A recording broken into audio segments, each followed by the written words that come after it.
एक कदीम और सरसब्ज जंगल के बीचों बीच एक छोटी सी लड़की रहती थी जिसका नाम लैला था। इसका घर एक छोटा सा लकड़ी का झोपड़ा था जो ऊंचे ऊंचे दरख्तों और रंग बिरंगे पत्तों के दरमियान वाक़ था।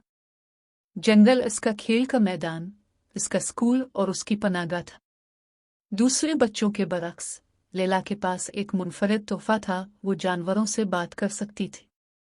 हर सुबह जब पहली किरणें दरख्तों की घनी छतरी में से छन छन कर आती तो लैला परिंदों की चहचहाहट से जाग जाती। इसका सबसे करीबी दोस्त एक दानिशमंद बूढ़ा उल्लू था जिसका नाम ओरियन था, जो अक्सर उसकी खिड़की पर बैठा सुबह की खबरें सुनाने के लिए मुंतजिर रहता था। सुबह बखैर, ओरियन और लैला ने एक दिन उसे सलाम किया, अपने बाजू फैलाते हुए। सुबह बखैर, लैला, ओरियन ने आहिस्ता से कहा। आज जंगल में तुम्हारे लिए एक सरप्राइज है। खुशी से लैला ने जल्दी से कपड़े पहने और बाहर दौड़ गई। जंगल में एक खास किस्म की सरगोशी की आवाज सुनाई दी। वो एक घूमती हुई पगडंडी के पीछे चली जो उसे इसके पसंदीदा छोटे से खुले मैदान तक ले गए। वहां एक छोटा हिरन का बच्चा कांपते हुए एक गिरे हुए दरख्त के पास खड़ा था।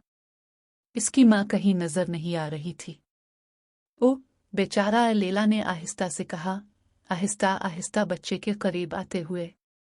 इसने हाथ आगे बढ़ाया और हिरन का बच्चा उसके हाथ को छूने लगा, उसकी नरम लम्स में सुकून पाकर।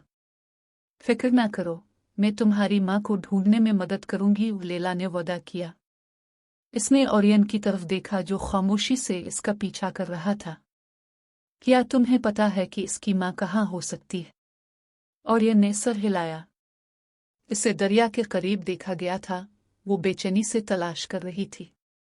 लैला दरिया की तरफ चल पड़ी, हिरन का बच्चा उसके करीब करीब चलता रहा। रास्ते में उन्हें एक शोख गुलहरियों का खानदान मिला जिन्होंने लैला को गिरीदार मेवे दिए और जंगल के घने हिस्सों से रास्ता दिखाया। एक शरारती लुमड़ी भी उनके साथ शामिल हो गई जो ग्रेस के साथ गिरे हुए दरख्तों के ऊपर से छलांग लगाती और झाड़ियों में से निकलती। जब वो दरिया के करीब पहुंचे तो लैला ने हिरन की मां की नरम चीखें सुने। ये मुलाकात खुशी से भरपूर थी। हिरन की मां अपने बच्चे को प्यार करती रही, उनकी राहत वाज़ेह थी। शुक्रिया, लैला, हिरन की मां ने गर्मजोशी से कहा। लैला मुस्कुरा दी। मुझे मदद करने की खुशी है। ओरियन करीब ही एक शाख पर बैठा इस मंजर को तसल्ली बख्श नजरों से देख रहा था। तुम्हारे दिल में बहुत मोहब्बत है लैला। जंगल को तुम्हारे होने पर फख्र है।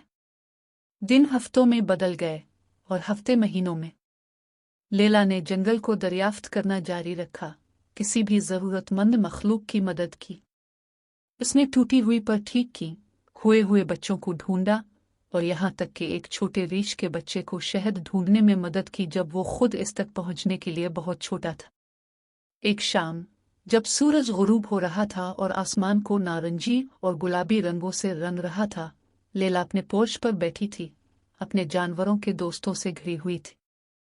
जंगल ने अपना रात का गीत गाया, पत्तों की नरम सरसराहट रात के मखलूकात की दूर की पुकारों के साथ मिल रही थी। ओरियन इसके पास बैठा आहिस्ता से बोला, तुम वाकई जंगल की मुहाफिज हो लैला। तुम्हारी मोहब्बत और देखभाल ने हमारे घर में हम आहंगी और अमन लाया है। लैला मुस्कुरा दी, इसका दिल खुशी से भर गया। उसने अपने प्यारे जंगल की तरफ देखा, हर दरख्त, हर मखलूक के साथ गहरा ताल्लुक महसूस करते हुए। ये उसकी दुनिया थी, एक ऐसी दुनिया जहां वो मुकम्मल तौर पर फिट होती थी। और इस तरह लैला ने अपने दिन दरख्तों और उन जानवरों के दरमियान गुजारे जिन्हें वो प्यार करती थी। इसकी जिंदगी इंसानों और फितरत के दरमियान गहरे रिश्ते की गवाही थी। वो बड़ी हो गई, लेकिन जंगल और उसके बाशिंदों के लिए उसकी मोहब्बत कभी कम न हुई।